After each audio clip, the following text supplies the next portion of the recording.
Hey everybody, it's Carrie. I am back again. Okay, today's topic is magic. Something I am very well versed in. I don't do a whole lot of magic spells. Um, what really prompted this is I work with a lot of like herbs and crystals, things like that. Now, you constantly hear, oh, you're a witch. And it's like, well, okay, so take that title if that's what you want to call me. But here's the deal. Look back in the past. You remember when there used to be these little emblems of, I mean, they were like little craft items that you hung in your kitchen. And it was a witch on a broom. And, basically they were known as kitchen witches. Okay, so that's kind of where the broom and all that stuff comes from. So they were known as kitchen witches because they used herbs in the food. And if people got sick or ill, they would be able to concoct, this herbal medication to help heal them. And because it was so healing and doctors, couldn't even come up with a medication for it, they became known as witches. So people that could heal and stuff, and all they really were doing was using natural herbs to heal certain illnesses. Now, I also know some people, I'm not going to, release all the information because I don't know that these people want it public, but, it's not uncommon for, I'm sorry, here's bothering me. Um, it's not uncommon for people to not, for example, go for cancer treatments and use herbal remedies to heal their body. It's not just the herbs that are doing it or the clean diet or that kind of different stuff. The thing with magic, and we are going to get into it in a little bit more detail, is that it's real. Magic is real. Now, I'm not talking about your magician on stage that's using um, an illusionist, for example, that is, using their hands to, you know, make you think you see something that you don't. Um, that is a different type of magic. We are talking about more like spell magic that people use. And some people think that this is a made up thing. I have been an active medium since I was 10 years old. I can tell you that there is a spiritual world out there that we are all dealing with every day, whether you acknowledge it or not. And it's legit real. It is. Um, but don't be fooled. There are so many people, and I've really checked a lot of this out online, where they're really not legit. For example, a tarot reader. You can read a book, learn what the cards mean, and then try to put a story with that. A real tarot reader, or what you might want to call a psychic, everybody's psychic. We all have an inner intuition that talks to us every day if we want to hear it. I call that intuition now my Holy Spirit actually talking to me and filling me in and telling me things. Archangel Michael is my lead guide. I hear from him all the time. And he'll normally keep me very safe and protected. So there's been many times in my life where people are like, I'll like walk out of certain situations, or um, I've been in a situation where it could be violent or something bad could happen if I stay there. And I've left those situations, and then people will be like, "What happened to you?" And I'm like, "Well, I left before such and such a thing happened." And then they're like, "Well, how did you know?" I'll be able to tell them things that happened when I wasn't even there. And I'm like, because I know without knowing. Spirit talks to me, and if I'm in an unsafe situation, I'm asked to leave. I don't know why at times. It's not like they sit down and tell me this whole story or show me every detail of what's going to happen beforehand. Um, it's more of an advisor, I say, and I've just learned to really listen to this. Now, the thing about it is, it's not necessarily voices that you hear, okay, in your head. It's messages that seem to come from within, okay? And so it's different than having a mental illness, where they're actually hearing other people's voices, or a mental illness where you're hearing yourself talk to you and telling yourself bad things, stuff like that. Those are different. Those are mental health conditions that definitely need professionals to work with. When you are strongly connected with the spiritual world, for me, now I do not know if this is how everybody connects and everybody talks in the world of magic, but for me, I usually get the messages from my gut upward through my being. I'm just very in tune with my inner core self that I call my soul. And sometimes I'll get snapshots, pictures. Like, you might see me staring off, as people are talking once in a while, and that's because I'm taking in what they're saying. But as they're saying things, because they're relating to me, a spirit might come in that's associated with them. And I'm seeing these, like, sometimes it'll be pictures, as if I'm looking through a photo album, and I'm like, I don't know these people or these places or stuff like that. And then when I need to relate that, or I'll see little, like, movie snippets, tiny little things that I'll just envision through. And so it's like seeing beyond the natural world. So, okay, how do I want to phrase this? Because it's difficult for somebody who's never experienced it. If I'm looking down at the floor, and all of a sudden I'm seeing these visions, but what it's like is, okay, if you look at these pictures that are all these dotted pictures, and then you have to stare at them really hard to see the picture within those dots. You ever, I don't know what they're called, but it's kind of like almost a 3D picture. And you can see it when you stare hard enough at it. That's almost what it's like for me, so instead of seeing the ground, I'm like staring beyond it and seeing something else. Okay, it's there. There's another world there, but you have to be able to see beyond what we call our natural, world here is the 3D. Then there's the 5D, which is, the alternate realm, the next realm that you go to. For some people, they want to say, okay, there's no other world, or it's a waiting place for souls, so to speak, until the end of times, is how I like to look at it. I do believe, heaven and hell, revelations, and all that's going to happen. And I truly think that this is a place where souls go, where they can still connect with us and give us messages of love. There's also demons there. Now, there's evil people on earth, and when they die, and some people can be evil and you don't even know it when they die, but when they die, they carry that part of their soul with them as well. So they are evil on that side too. Okay, so they are demons, and they're still being fed by the devil. These, their natural instincts when were on earth. The problem with demons is you have to be very careful. They will come across as the sweetest, nicest people. Sometimes they will come through like they're children or animals or things like that. But there's a distinct feeling. Now, I'm an extreme empath, so I can feel certain things that a demon can't hide.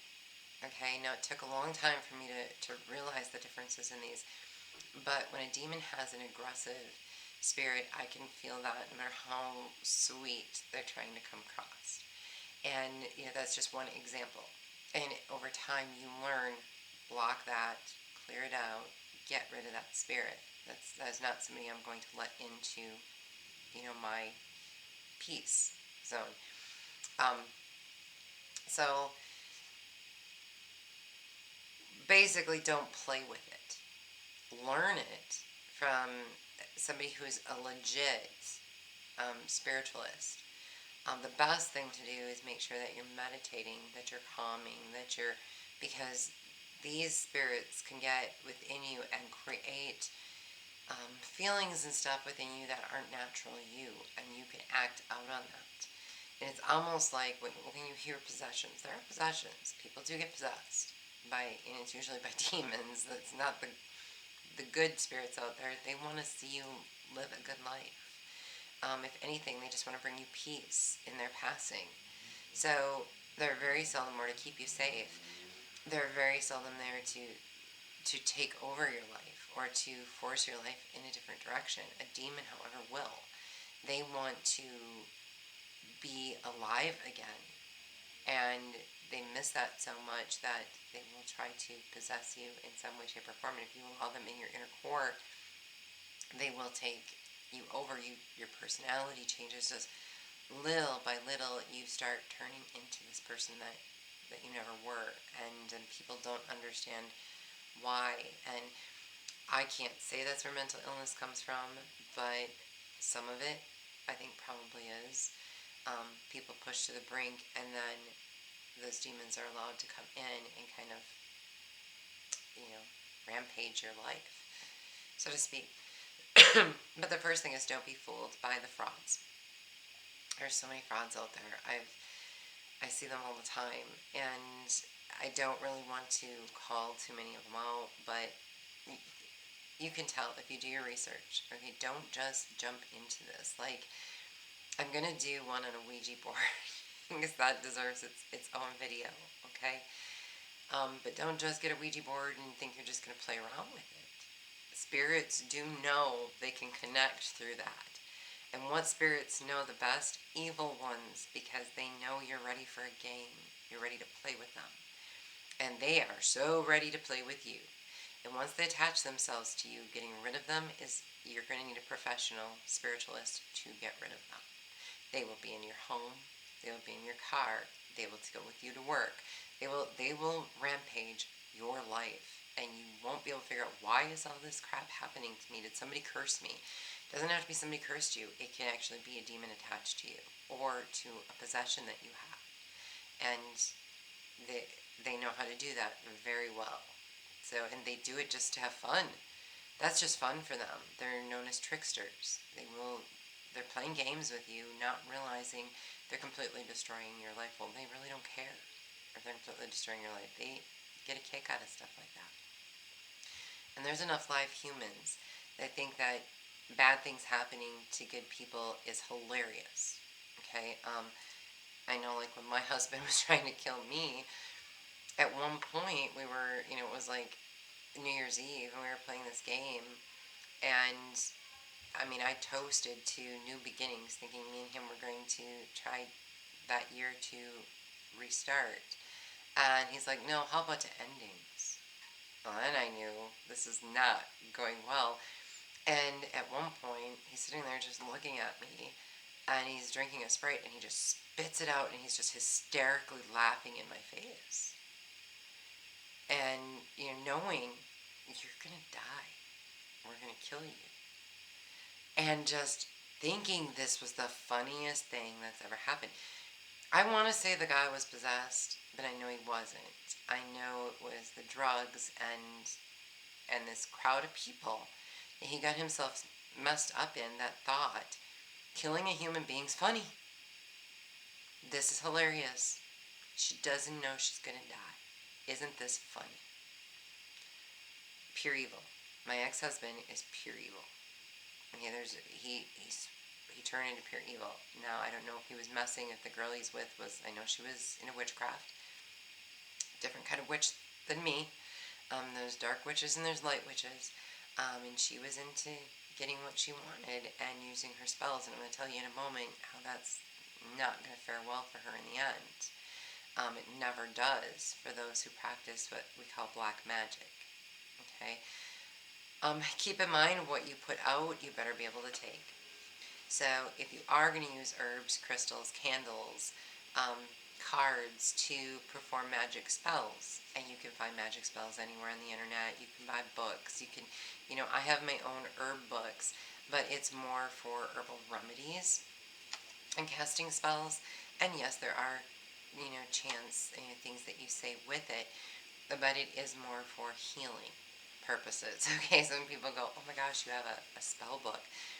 It is to use herbs for healing, and it works. So I'm more of a healer than I am. There are other people that will use it, and then they have to have all this other nasty stuff like dead cats and what have you to perform these really awful spells where they're calling in the demons to do their dirty work for them.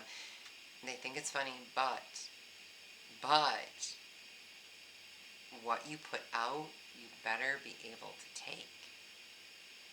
This is the thing, they can do it for so long, And as soon as a time comes where they have an illness, or something comes where it's disturbing the flow of darkness they're putting out into the world, the demons get mad. They're like, no, no, no, there's no time out here. There is no time out. If we're not doing evil things to people, this isn't going to work. And they will start casting the stuff. They will stop the protection the demons have put on you and allow other demons to attack you.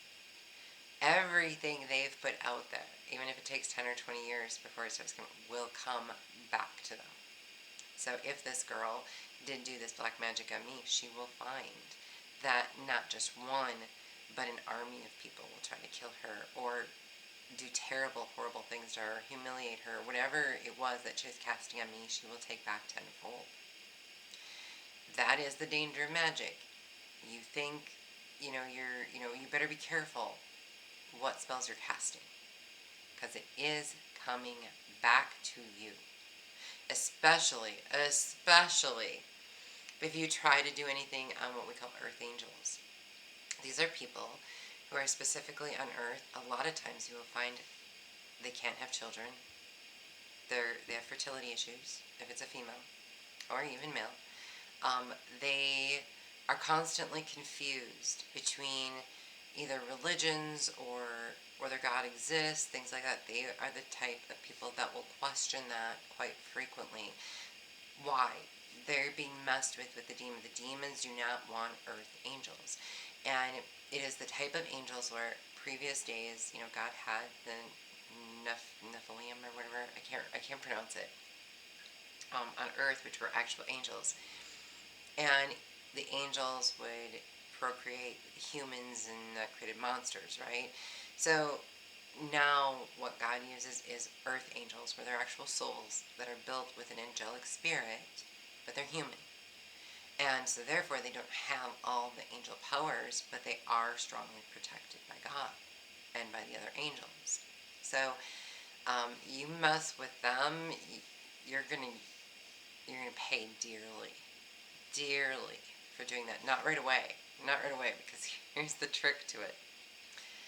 Everyone's like, well, if they're so special, how come, the spell even got to them? How could you even hurt them? One, because they are human and they're empaths and they have very kind, loving, compassionate souls.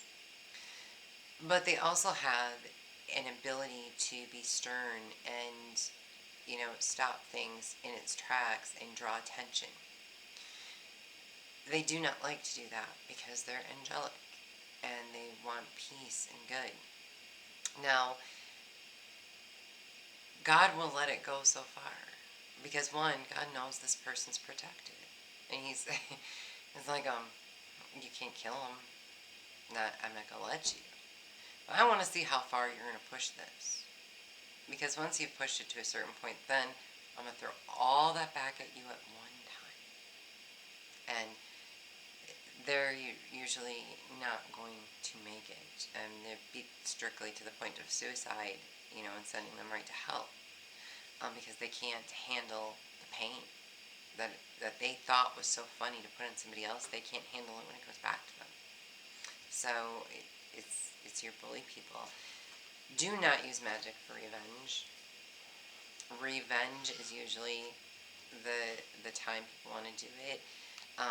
Kind of like when you want to humiliate somebody for vengeance. But one, what do you gain out of it? Even if you're like, ha ha, I got back at that person. It's temporary satisfaction. Did it fix anything that was damaged? No. Did it damage more things? Yep. No one wins with revenge. We all get hurt. We move on. Just move on to the next thing. Don't look at magic or spells or anything like that to try to get even with somebody. I've had my entire life stolen from me to the point where I'm probably going to die.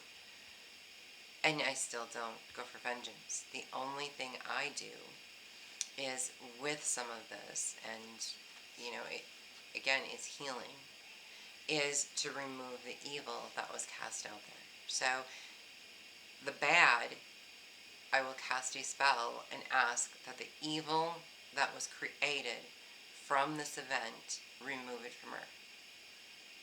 That does not mean that that person gets removed from Earth unless they are really that bad. Then I guess they would, but that's meant to be. That was just a pure human demon, okay? And that had nothing to do with what I did.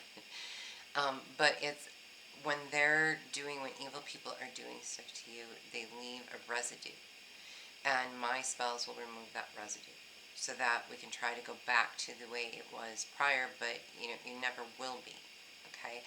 But seeking vengeance on them and throwing their evil back at them is not my job. Part of removing the evil from the situation is somebody has to absorb that evil. It goes back to be absorbed by the person casting. So if I do a spell to remove the evil that was cast, it goes back to the sender. So be careful if you're throwing evil at me, because it's coming right back at you. And if it's somebody in my circle of white light, we're going to send it back to you. Yeah, I protect my own. Okay, I definitely do. It's not vengeful. It's, there you go, here, let me return the favor. Okay? You have this back. We don't want this gift. But thank you. Thanks for thinking of us.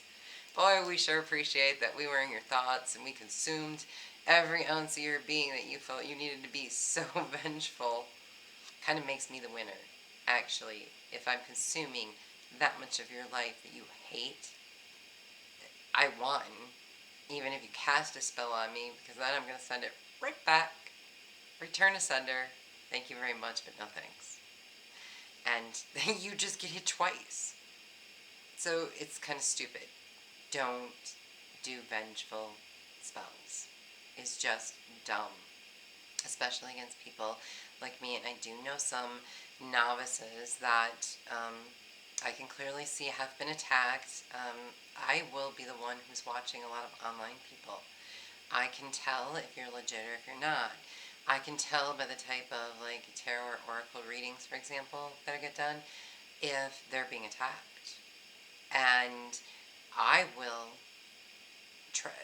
cast spells to remove the attackers from them, whether they ask for it or not, and be like, clear their space and send back that bad energy because somebody's not being kind. And I don't care what the situation is. I don't care if you think the person deserved it. No, you do not use magic for that purpose. I will make sure you get it back. So don't be out there. I don't care who you are and who you're attacking. Don't be out there being vengeful to other people, because I will make sure you get it back. If they don't know how to do it, I know how to do it. I have cleaned homes of evil. I have handled, here's the thing. Okay, I'm just going to take a moment. People have seen probably like Exorcist or Poltergeist, and stuff like that. And some of it's legit, some's not. Don't read too much into movies and stuff. There's a lot of drama put behind it. But what I love is the ones where there's the Catholic priests that perform the exorcisms from the people who are possessed.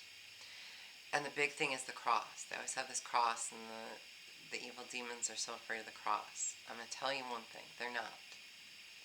The cross is a barrier. They know that you're protected, or that if, now keep in mind, you're not protected just because you have a cross or you wear one. Do you believe in it? You, your soul, inside of you. Do you truly believe that's going to protect you? One of two things is going to happen.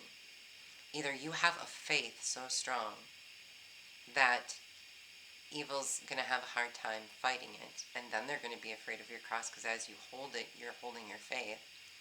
But if you're trusting that that's just going to protect you, it is not. It is a material possession. The intention you set within your soul, your true faith, is what gets the demon to go away. Now, it's not really the cross. Now, granted, that priest probably does hold a lot of faith in that cross, so it could holds some power. The real power in somebody who's possessed is God's word. You use God's word against a demon, that is the last thing they want to hear. They will fume with fury from God's word because something happened in their lifetime where they felt betrayed by God, and they are mad. They do not want to hear anything about God or have faith. But the true thing is the faith in your soul. Your soul breathes that light. Okay, so it's not the cross. It's the light you extend out when you believe in it. And that is a light that the demon can't fight. That is what upsets them, is because God's light, the Holy Spirit, shines through you and casts out that demon. That's truly the trick to it, okay? But you also can't be weak. That demon is going to attack, and you cannot, under any circumstances, even if you think they're going to kill you, you have to be willing to sit there and say, I will die to release this demon back to hell, or to the place they belong. And you probably won't die. God's going to be with you, and he's going to take care of it. And whether you believe in God or not, that is how it works, okay? And so, it can be quite a fight. But the good versus the bad, the black magic that's out there is out there because people let anger get the best of them. Black magic is a lot easier to cast than good things. I'm not saying the cure to cancer is in magic or is in everything. I don't know that. I'm not a doctor. I do know that cleaning up your lifestyle and using certain herbs has been known to put cancer in remission without chemotherapy or radiation. I've witnessed it. There's what's in your soul is going to be your light. If you believe in negative things, you are drawing in dark magic. If you believe in positive things, you are going to exude white light. Now, I have many times been at my lowest, and there are times where people put these solutions in your way and you're like, that's not going to work. Let me tell you why. Not because I'm being negative. Somewhat I'm being a devil's advocate, but it is the truth. This will not work because of this, and this. And I will say, I'm hopeless. I never truly feel completely hopeless because if it is God's will, he will always pull through. The white light shines through and life is resurrected for some odd reason. And it's one of those things too where it's like, just don't lose your faith. And sometimes I think we're tested by the universe to see how strong we really are in our faith. Which side of the fence do we really want to go on? Ultimately, that's the purpose of your life. Are you going to choose light or are you going to choose darkness? Which road are you going to take at the end of this? And you're paving your path to that road. So at some point, you could pave your path so far down the dark road that there's not enough time to make it back to the light. So keep in mind, what you're doing is fulfilling your purpose as well, whether you're using magic or not. Those who say it does not exist, go back and read in the Exodus, in the days of Moses. Magic did exist. Not just through Moses, but the pharaohs, the Egyptians, knew how to perform magic spells well before the rest of society. That's why they were so powerful. Pyramids, the Sphinx, all this stuff was built in strategic places. I'm telling you, the Egyptians were magicians. Okay? They knew everything about the stars and the planets. And they had their stuff together. And it is a great thing to study if you ever, want to. The Greeks they were known as like massive liars and stuff, but that was because they held the book on ethics and standards with their moral stories. But then the Egyptians, you look into their history and their gods and goddesses and stuff. I'm not saying, worship any of them, but they had it together. They knew what they were doing, and there's a lot of secrets still held in Egypt that we are unaware of today, of the knowledge that they had and the powers they had. The only thing is with Moses was just this really simple, stuttering guy that was least likely to be able to pull this off as far as any type of magic. He had to use his brother as his speaker, Aaron,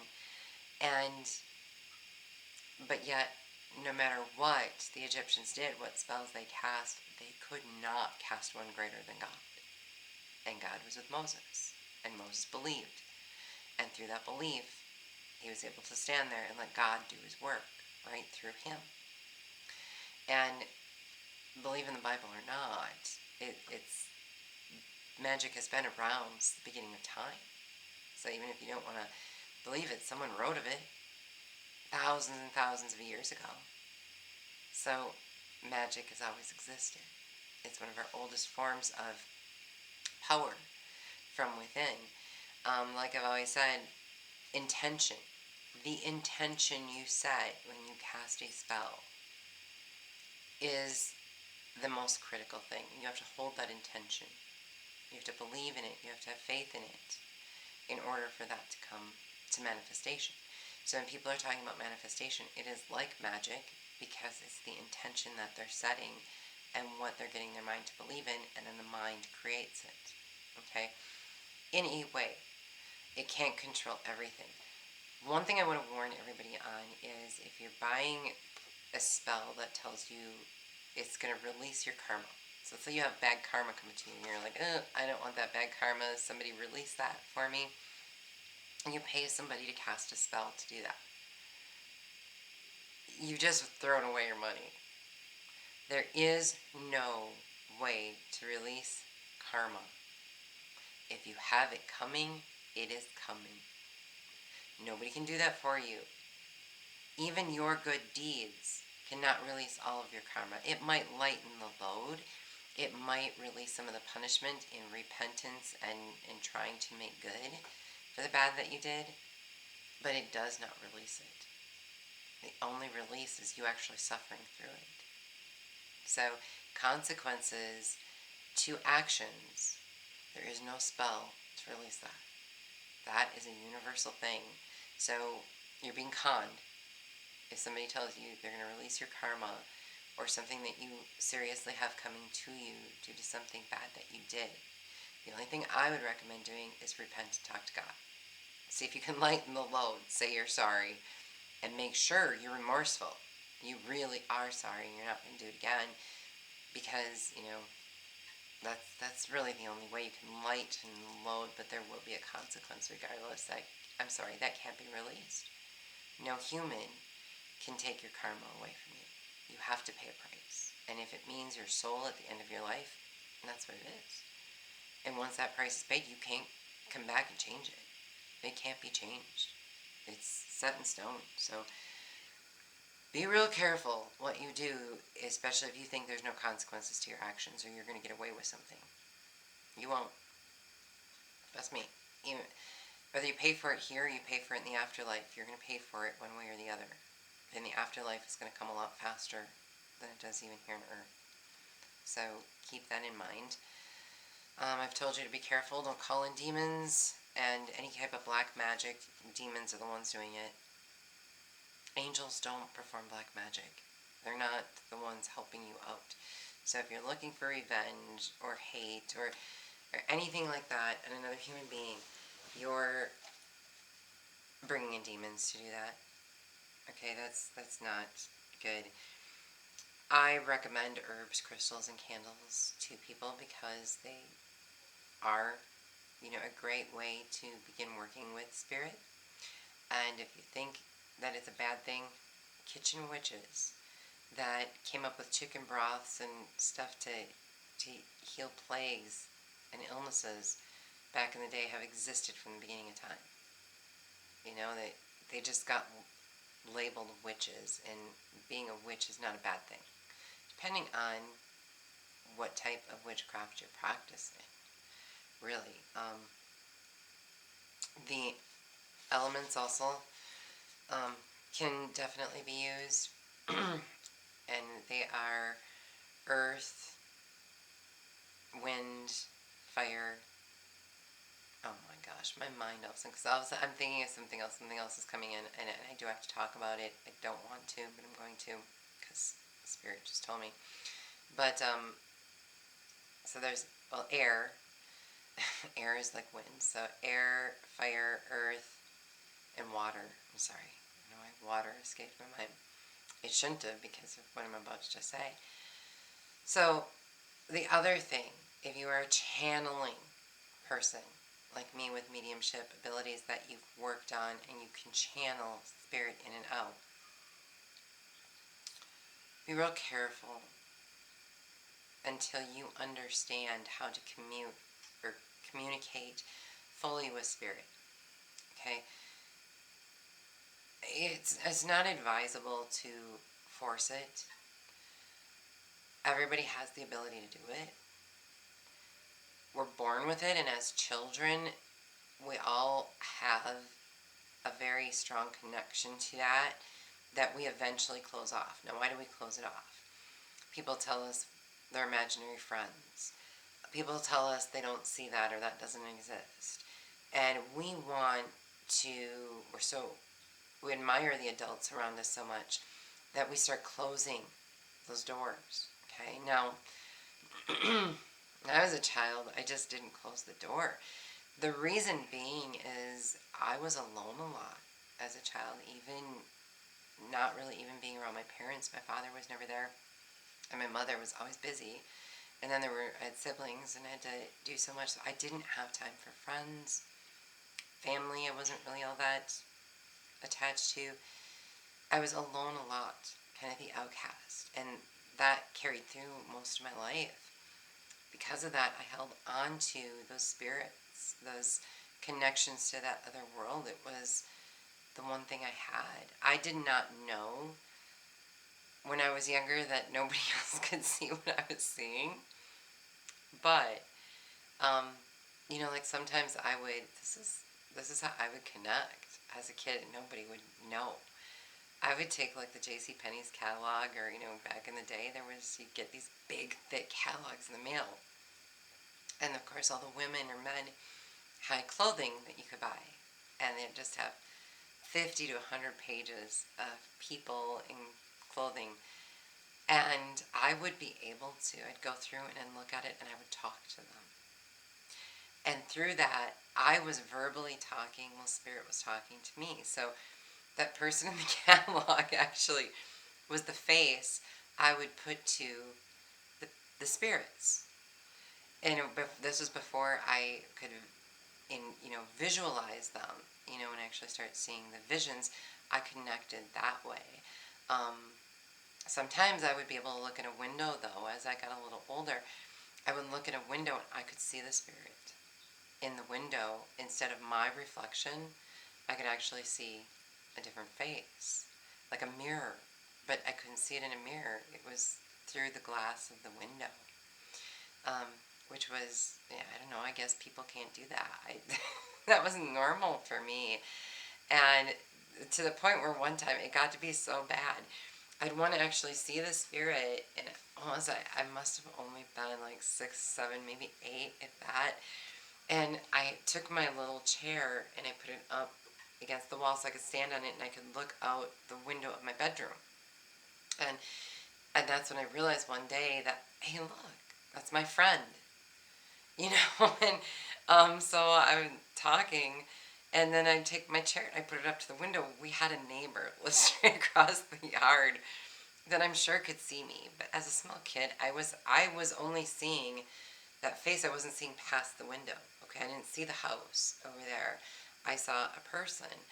And yeah, I guess if I looked, I could probably see my reflection, but it wasn't me I was looking at. And I would just just be talking out loud to this spirit. I could hear spirit within me. I could hear them within me. So we're holding a conversation. And my father, one time, my parents were so embarrassed by this that my father went outside, hid below my window, and then jumped up and scared the heck out of me so bad that I fell backwards off my little chair. And I know that they laughed and I never went to the window again because that was just evil of my dad to do it. But then through other things, then, because I couldn't go to the window again, when I was about 10 is when I remember, between probably 9 and 10, then I could get myself almost in a trance-like state. So I could be sitting there like watching TV, but I'm not really watching the TV. I was going into almost this trance, and then I would see the visions, like the photographs, and so the spirit that's talking to me is then showing me things. And so that's when my visions really started coming alive. I never closed the door. What I didn't realize I did was actually expand it by continuing to work this, because these were my friends. Now, mind you, not all of them were good. I was a small child. It took till I was a teenager before I realized which ones were bad and had to try to figure out how to release them. And that was it was like a 5-6 year struggle for me, but I was so blessed. I did not know it was Archangel Michael at the time, but I was very blessed that he was there protecting and guiding me and kind of trained me into what to do. So if you do not have that protective spirit with you, it can be extremely dangerous. And so therefore a lot of people shut the door to it, and they don't. Reopening it is very, very difficult to get back into that zone. I used to up until I was 12. They diagnosed me with epilepsy, but the doctor said, we can't really say that's what it is. We don't know. We do not know what is wrong with this girl. There's nothing wrong with her brain. My brain was functioning fine, sometimes a little slower or faster than other times, but there was nothing specific that was triggering it. And my body didn't go into seizures. What they called it was, I had like a grand mal seizure where I was like unconscious for days, where I would talk, but I made no sense to you. You would not understand what I was saying, and this would happen when I was in school, in the classroom. Teacher might call on me. My nerves would act up, like I'd be really nervous, like, oh my gosh, no, I don't want to talk. But that would put me in my trance. And when I was in a trance-like state, I was with spirit. I was what you call astral travel. My soul wasn't necessarily in my body, it was astrally traveling in the other dimension. And I learned I could do that when I was older, in my 20s. I could do it in my dream state. I could consciously go to sleep, purposely putting myself in a trance versus sleeping, and astral travel out of my body. And, I remember times just standing by my bed, looking at myself, so many times. I mean, I can do that, snapping my fingers if I want. But it took years and years and years to develop these things and to keep trying to figure out, how did I do that? How did I do that? Sometimes I'd do things that I didn't even know how I did it.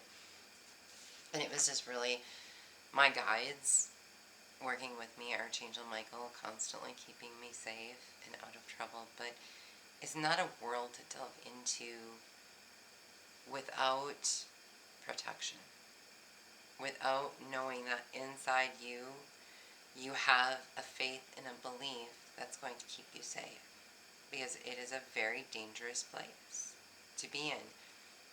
Why God has allowed me to be in it, I don't know. At one point I thought it was evil. Churches had me thinking I was evil again. And then I discovered, no, God just wanted me to know about the Bible. That this gift that I've honed and tuned all these years, it's not to be used in the everyday. Why do I say that? One time, one of my more recent, I should say it's been several years. It took a year, though, to clear this spirit from me. For a friend of mine who did not know how this friend died, it was a gentleman friend, and he asked me if I would channel his dead girlfriend. He did not know how she died, just that she had died, and then there was family issues and all these things. There was a disconnection with her right before she passed, and he asked me to channel this. I did end up being able to channel the passing, but the passing was a suicide. The problem with that was there was a lot of bad around the spirit, and I just kept delving deeper and deeper and deeper and got so addicted to the spirit, thinking it was something good when it was pure evil. Um, and it took about a year for me to get past that. It was the spirit was leading me into, constantly feeling exactly what it feels like to kill yourself, and the physical pain, the emotional pain, and it took a long time for me to be able to get that to go away, because well, I wouldn't say she was evil. She had so many messages for so many people. To be honest with you, it wasn't a self-inflicted suicide. It was a suicide because she was in the mental place to do it. She did do it herself, but there was coercing and drugs and different things that you could consider it murder. That, she was being led to the path to kill herself versus them actually murdering her. And she wants justice. There's no doubt about it. She does not feel that she took her life fairly. The problem is she actually did. And that can't be fixed. She does not understand that can't be fixed because she did it to herself voluntarily, even though the murderer was the one who got her to do it. Those are really tricky, really tough situations because it's not really evil, it's not really good. It's that in between where you can't change that outcome for that spirit and they don't get it yet. So there's a lot of lost souls out there that, if you are new to this, will attach themselves to you and you don't necessarily understand their situation because they don't understand their situation. They want things a certain way and they're going to try to use you as a human being to make that happen. And the one thing, we can solve unsolved murders, lost people, things like that. I've found lost people. And, alive, thankfully. But there's some things we can't change the outcome to. And those are the spirits that are really tough to deal with because you sympathize with them, you care for them. And they don't want to let go. Getting them to go away can be very, very challenging. And it took about a year before it was finally, I could tell she was gone. She realized, I'm not going to be able to help her, or I'm not going to help her. So she has to go find another source. She's a very desperate spirit. I do not like channeling suicides. They're the hardest to go through because you have to go through. They will take you through their death. They will take you through every feeling they had, the highs, the lows, especially if they're bipolar. You're kind of like, you feel like you're all over the place. You feel at that moment like you're experiencing it. Like, this is really happening to you. And there were several times where I literally thought I was having a heart attack in the middle of channeling something before I realized, no, I'm not. I'm not actually having a heart attack. My heart's fine. Everything's good. They made me feel it that legitly that I actually thought I was having a heart attack. So you have to learn those boundaries when you channel too, of what is really happening inside your body and what they're making you feel in your core. That takes time to figure out too. So therefore, I do not recommend this to everyone. I just don't. Playing with the spiritual world is not a game. These are legit people that have passed, and some are happy, some are angry, some are in conflict. You're dealing with a lot, and when you put magic, black magic especially, on it because now you want retribution on earth while you're alive, you're inviting hell on earth. And trust me, there's enough hell on earth. We really don't need it. So leave it up to the professionals. And some of them you can tell who the frauds are from the real ones. Some people are just taking your money saying they're casting spells and they're not doing a darn thing. They're just, yeah, okay. Well, that was an easy $50. Don't be conned, in this. Just do your research, okay? To close this out, I have Revelation at the end of times. Talking about the end, I thought this was quite suiting. Chapter 22, verse 15. Outside are the dogs and the sorcerers and the immoral persons and the murderers and the adulterers and everyone who loves and practices lying.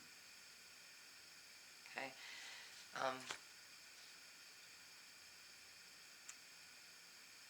I thought that was pretty fitting for magic. And seeing that is what lies on the outside, is the liars and the thieves and the cheats. When they say sorcerers, sorcerers would be black magic. They are the people who are trying to change fate. Okay? Those are your sorcerers. The ones who are trying to change fate and destiny and intervening. They're not good. Okay? Don't do it. Don't pay someone to do it. Those people are immoral, unprofessional. They're messing with stuff that eventually they're going to pay for. But keep in mind, when their karma comes through too, it's not just their karma. When return to sender comes, do you think they're not going to send it back to you? They will. They're not going to absorb it. They could care less really what happens to you once you hand them their money. So be careful on what you're buying for spells. If you're buying, stuff to bring about peace and health and goodness, those are good things. Those are actually easy spells to perform. Super easy spells, because the universe, believe it or not, wants to give you those things. When the spell is cast, though, there's things that are going to happen to you that are going to cause you learning lessons, because basically what you're doing is activating a spirit to that person to teach them how to make that happen in their life, a transformation, so to speak. And you, though, have to listen to it. It's not like somebody snaps their fingers and your life is changed. They're bringing a spirit into you to help you change your life. But if you are not open to absorbing it and listening to it and making that transformation, you wasted your money on a spell. It's not going to work. It doesn't happen like that. Unless God's parting the Red Sea. And that would be God, not us. So, alright. On that note, I'm going to let you go. Thanks for being here with me. If you have any advice or any questions in regards to this, let me know. Love you. Bye.